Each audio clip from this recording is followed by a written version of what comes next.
rummies. It's time to get all the car dealers together on the same page. I got Fat Vinny and Skinny Angelo's sister Minnie. I got Big Billy Facilli. I got Kitty Van Porthole and Mike Agnobeans. My brother Vinny sent me here because he's busy filming a commercial with his big-haired, skinny-neck girlfriend, Yuck. Oh, wait a minute. Maybe it's my brother Angelo. I don't even know why I'm here. What kind of deal is this? It's like, what could be bigger than big, big, big? I'll explain. But later. But Agnobeans, did you work out that deal with the problems you were having with the fur dealer? You're darn right I did. Right after I told him, I'll see you right there. I smashed his head onto the hood of a 1986 Ford Tornado, which, by the way, only had 49,000 miles on it and no rust at all. And now you can get that car with all those great features, plus a nice little head dent on the hood. I hope you can help me. I'm only a hop, skip, and a jump from my nearest auto competitor. I'm gonna make you all say, it's a D! Hey, no, wait a minute. Is that trademark expression for sale? I could use that trademark expression. Man, that's huger than big, big, big, Well, I hope it's bigger than a bread box or even a snowblower. Hey, can I trade with you, can I trade an SUV or a car for that catchphrase? No, I'm not selling any of my catchphrases. I'm out to get you guys something that your commercials have always needed. Stuffed animals and balloons! Wow, I never considered the immense selling potential of stuffed animals and balloons. I'll tell you what, Mr. Corporate Reciprocator. I'll give you a Hyundai with only 10,000 miles on it for all the stuffed animal balloons you have. Not the stuffed animals, just the balloons. And your expression, it's a deal. I'll tell you what, Billy Facilli, it's a deal! No, my brother Vinny is the first person who ever was involved in stuffed animals and balloons. And I don't care what you say about the Stuparoo or the Hondu or the whatever you call it. No. Stuparoo for that stupid catchphrase, not a deal. Hey, don't fall for these chumps, okay? I'm offering you a car or an SUV. You know what? I'll offer you class and luxury and a 10,000-mile warranty. I'll do anything to get those cute little stuffed teddy bears and the balloon fluffiness. All right, you losers, offer me a lease on every car for every year, and I'll get you the stuffed animals. For free? It's a deal!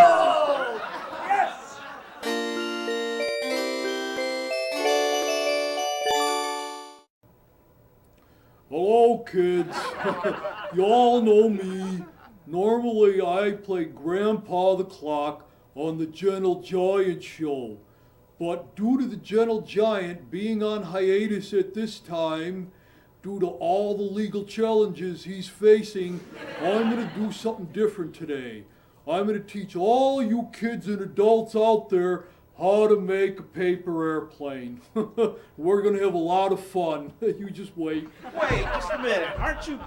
Who's Grandpa the Sun that plays Grandpa the Sun on the Gentle Giant show? There is no Grandpa the Sun. Just Grandpa the Clock, that's me. Well, who plays Grandpa the Sun? Nobody plays Grandpa the Sun. This is just a costume. See? Well, it's kind of weird having those rays coming out of that face thing on a clock.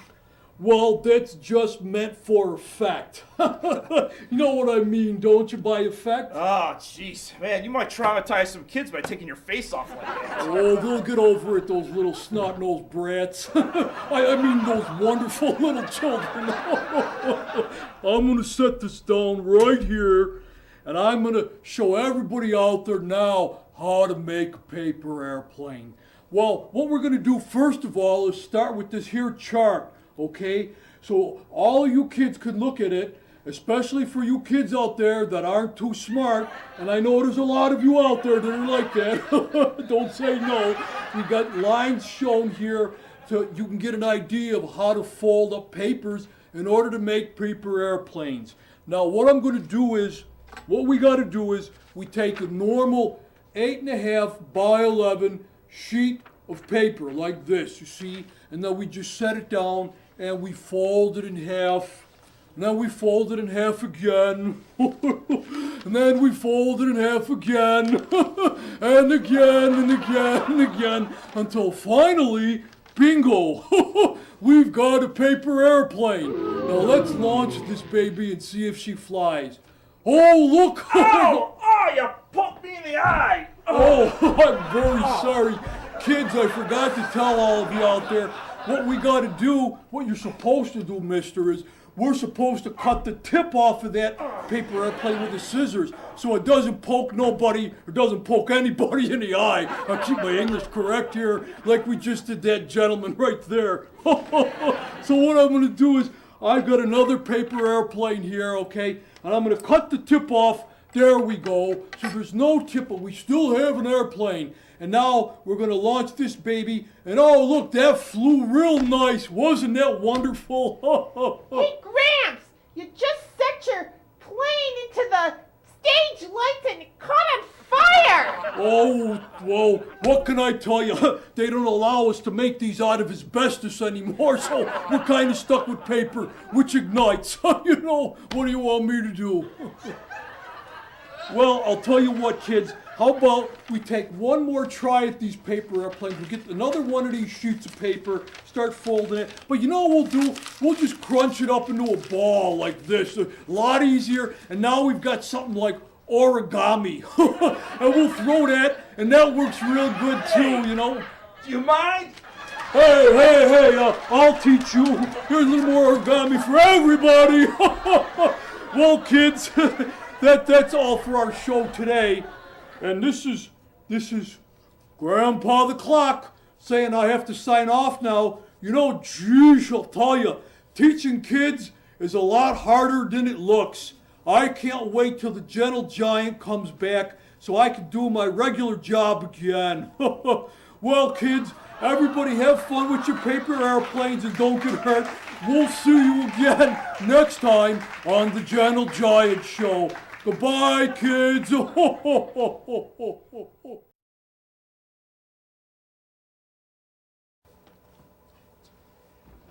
Can't you two read a sign? It says no loitering. Get the hell out of here. Well, you know, ma'am, there ain't no harm in loitering. I mean, at least we ain't panhandling it or anything. Well, how did you boys get to be loitering bums anyway? Well, we just got laid off from the, what do you call it, the bum oil factory up the road over there. You know, they had a big layoff and they got rid of all the bums. You know, they couldn't even sell bum oil or snake oil. They were trying to sell that. They tried to sell bum oil with beard musk. They only sold like 1 or 2 bottles of that stuff. Well, it seems to me you could get some type of job like selling orange oil or Pleasure 409 or something like that. Hey, you bums! Stop loitering and join the only institute that's bound to give you a rewarding future. Well, you know, mister, we have already got 650 hours of field experience in loitering. And I'm not talking about just any field. The field I'm talking about is the one over the underpass, under the overpass, near the creek, down by the boathouse. Hey, come on, boys! Let me take you to the only training school that really matters. Yeah, why not? Yeah. Wow, what is this place? Some sort of funny farm or something? No, it's the Bed and Toilet Testing Institute. I'll tell you what, you can climb the corporate ladder real quick. In this exciting field of bed testing and toilet testing, you can't fail here. Amy will show you the ropes and sign you right in. All right, let's see what we got here. I'll put the stocky one in our mattress testing program and this swarthy looking one over here in our toilet latrine program. Yeah, I what's the agree, filing? but why the profiling? Well, you know, you Mediterranean types eat a lot of mama lasagna food, hence the extreme toilet usage. And I need a pre-made bigger guy like this to test layer upon layer of mattresses like we got back here. You have to admit she does have a point there. Yeah, that's right. So, when you get started on the mattresses, the first thing you gotta do, you're gonna do belly flops. You gotta learn to grab the edge seams and jockey your position so you land exactly 7 inches from the headboard, okay? Wow, I get paid for that? Yeah, 300 times a day.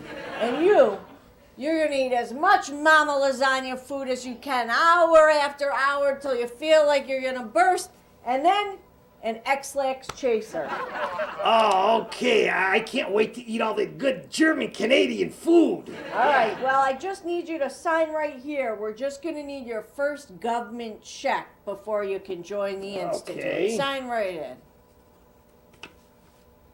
You too, All pre-made right. bigger guy. That looks good.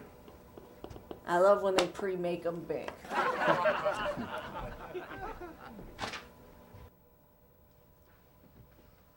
Wait a minute. Why are you two back here loitering? I thought you were all high and mighty with your new jobs as toilet testers and mattress testers.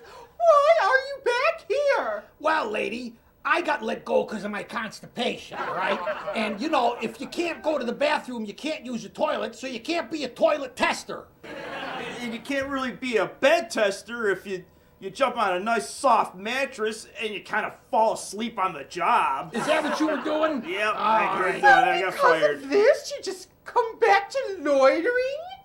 Heck no, we ain't loitering. Now we're panhandling for money because we need it for booze and white hots. Ah, things couldn't be better since I bought this liquor store. Loiter all you want, fellas. This is an outrage! I'm calling the governor! Well, you don't have a good time trying to call the governor. He's sitting in his loitering spot all 2 blocks that way, lady.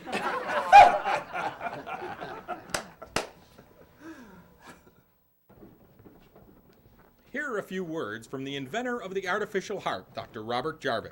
When I saw the movie Wizard of Oz as a child, I felt sorry for the Tin Man. He needed a heart. So I grew up and became the inventor of the artificial heart. Well, years later, pharmaceutical companies began to give me a bunch of bribes and kickbacks. So I sold out and began hawking the drug Livertor.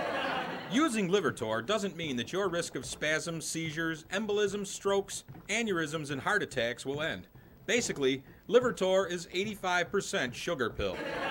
I take Livertor before I jog, and I've never had a heart palpitation. Don't use Livertor if you intend on impregnating or happen to be a liberal Democrat or a Scientologist. Livertor slowly eats away at the liver in order to save your heart. If your liver is no longer functioning properly, kidneys and pancreas can overcome the whole body. Well, who needs a liver when you can save your heart? I guess our viewers can get one of your artificial hearts if that crap doesn't do the trick. What? Are you insulting the effects of Livertor? I spent years working with pharmaceutical lobbyists trying to save the lives of everyone trying to get rid of cholesterol once and for all. Then what did you do with all those artificial hearts? Oh, I turned them into a bunch of lawn sprinklers. My cholesterol's perfect, I'll tell you that.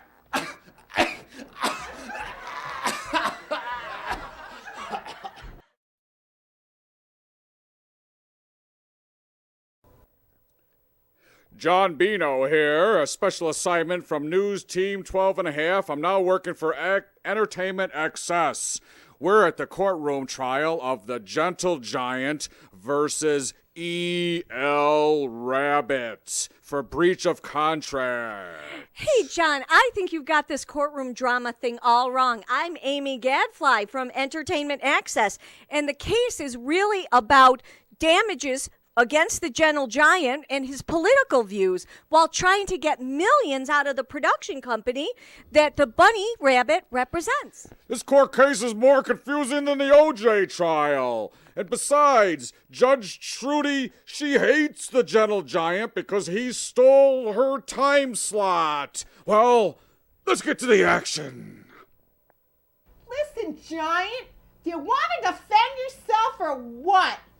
Well, I'm gonna let my lawyer speak for me, and you don't like this guy, Count Wiener Schnitzel. That bloodsucker? You better look out for yourself, Bunny. That guy's gonna take you to the cleaners and suck your blood dry. My client states that he was unfairly kicked off his television show for having right-wing conservative views expressed in his fairy tales book. Plus, he demands back pay from E.L. Rabbit Incorporated, who violently took over the kids' show, leaving my client in desperate need of millions of dollars. All right. Since E.L. Rabbit is a mute character, I will read the bunny statement. The gentle giant has driven the ratings of his kids' show down the tubes ever since trying to politicize his program into a neo-con conservative outlet for the satisfaction of his own political one-sided agenda. E.L. Rabbit wants the show to remain child-friendly without political viewpoints and complete diversity. I object. My client, the gentle giant, wishes to give the right message to children everywhere. E.L. Rabbit just wants to steal the spotlight and take over with the radical liberal thinking that has infected every single show on Channel 12 and a half. Sit down, you Dracula wannabe. This is my courtroom, and I decide who wins and loses. I am going in my chamber and making a decision. Wait a minute. You can't go in your chambers. We barely started the case yet. All right. Myself Order in yet. the court. Come on, Entertainment Excess, can you help me out here? I demand millions from the E.L. Rabbit. Millions! Order! Keep your client quiet, will ya? Or I'll clobber myself. Well, Amy Gadfly, there you have it. A child's show totally out of control. A rabbit that can't speak. A blood-sucking attorney. What excitement! Plus, Judge, she's a poster child for PMA. Well, John, it turns out that Judge Moody Trudy is planning on making her decision right after a commercial break. And wait, some breaking news just coming in. Oh my goodness, Count Wiener Schnitzel has sucked the blood out of E.L. Rabbit, leaving the bunny completely unconscious. Let's go back to the courtroom for the action. Well, I was gonna make a decision until your lawyer sucked the bunny dry. I hope that rabbit's blood doesn't make you sick. We will accept your verdict, Your Honor. I got what I wanted. All right. Here is my verdict. Number 1, I get my show's time slot back. Number 2, your cruddy fairy tale books get pulled from the shelves and burned. Number 3, the gentle giant will perform public service cleaning, studio restrooms, and will temporarily perform on his show until E.L. Rabbit is able to revive and take over said duties. At least I get my show back. Wow, the gentle giant gets his show back, even if it is only temporary. Hey, but will that give the gentle giant enough time to indoctrinate all those kids so they'll never give up neocon over cottontail? What if the gentle giant goes hunting every week? Hunt rabbits every week? I can't be doing that. What will the kids think? I heard that.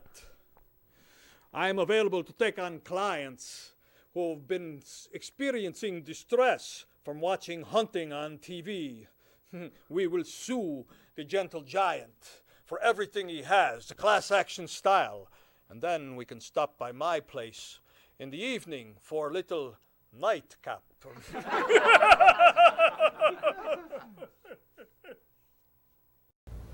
Feeling a little irregular? Ready for a test? Well, I'm ready for your call. I am your friendly neighborhood proctologist. But I am not just any proctologist. I'm Judge Moody's proctologist. Whoa, whoa, whoa, whoa, whoa! Is this a commercial? If I told you once, I told you 1,000 times not to give my proctologist's name on the air. I'm not letting you make a buck off my butt. You're not using that same finger on my stalkers. But this is America. Yeah, and I'm an appointed judge, and I just appointed you with a gag order. So get your butt back to your office and keep a low profile, a very low profile. And build your business the old-fashioned way, with fear of disease, not with celebrity endorsements. But celebrity endorsements is the old-fashioned way. And besides, I'm not only your proctologist, I'm also the proctologist for News Team 12 and a Half's weather guy, Sam Plumeri. And we did a commercial recently, and oh, it was great. And we had me use the line, is your bottom feeling freaking hot? If so, bring your freak on down to my office. Yeah, and I also heard that you were the Gentle Giants proctologist. Is that true? Yes, that's right. That makes no sense to me. I mean, the guy is 3 stories tall. How could you even reach a finger up there? Oh, no. For that, I have to don my underwater diving suit. Whoa. Way too much information. That's disgusting. If you don't stop right now, I'm changing doctors. All right, I'll give you a second chance. But you stop using my name on the air. Okay.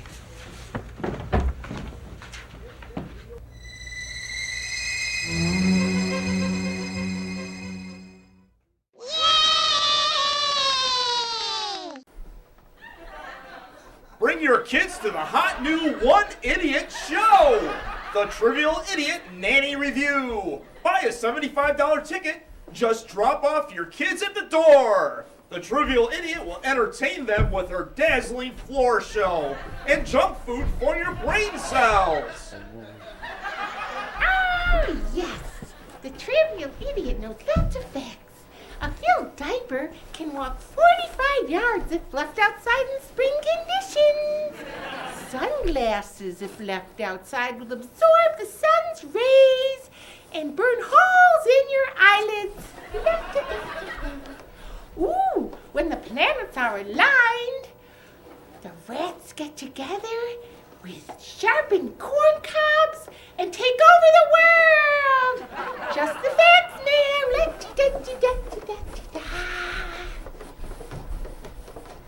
Okay, kids, come on, time to go. Let's get out of here. Come on. Mommy, I want the Trivial Idiot model. Mommy, I want the Trivial Idiot. Meet your friend Boppers. I want the Trivial Idiot t-shirt. Buying Trivial Idiot products save 16 million kilowatts of energy in Nova Scotia alone. I want to be a Trivial when I grow up. No, I am.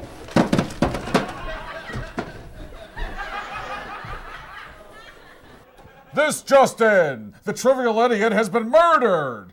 Details are sketchy, but there appears to have been a riot at the Trivial Idiot Nanny Review. Here's a model facsimile of what we think occurred. We're sending a reporter to the scene now. Until then, weatherman Sam Plumeri will give his personal reflection on this subject. Yeah, I remember back before the Trivial Idiot was doing a stage show. You could order her to come to your house back then, and she'd do a show for you live. Do you remember that, John Bino? The Trivial Idiot would come over and give you all these freaking awesome and freaking useless facts. It was just like television, only live. Anyway, it cost me a freaking fortune. And it was a freaking disappointment on top of it. Did you know that if you do nail bacon to a wall to soundproof it, that bacon rots and turns into something really nasty? You can bet that freaking idiot didn't tell me that beforehand. This just in! excuse me, John Bino, but did I say freaking 5 times when I was speaking just a few seconds ago? Because I have a new clause in my contract now. Whenever I speak, I have to say freaking 5 times every time during my spiel. So freaking. All right, that makes 5 for this round. Okay, that's enough. This just in! We're getting a reporter to the scene of the Trivial Idiot's murder! No, the Trivial Idiot has not been murdered. The Trivial Idiot song has been murdered. But what about this report? It is inaccurate. It's not true. It's not true. Well, of all the freaking. Oh, That's 5. The Trivial Idiot Nanny Review was supposed to end with the Trivial Idiot Review of Nannies. And there were supposed to be poodles playing trombones because they have the innate ability to play trombones. But the sheet music was missing. Oh, the Trivial Idiot thinks it was sabotage. This just in! The Trivial Idiot song has been murdered! Facts are fun and facts are true. Let the Trivial Idiot think for you. Good night, kids. Well, that's just friggin'. Oh, never mind.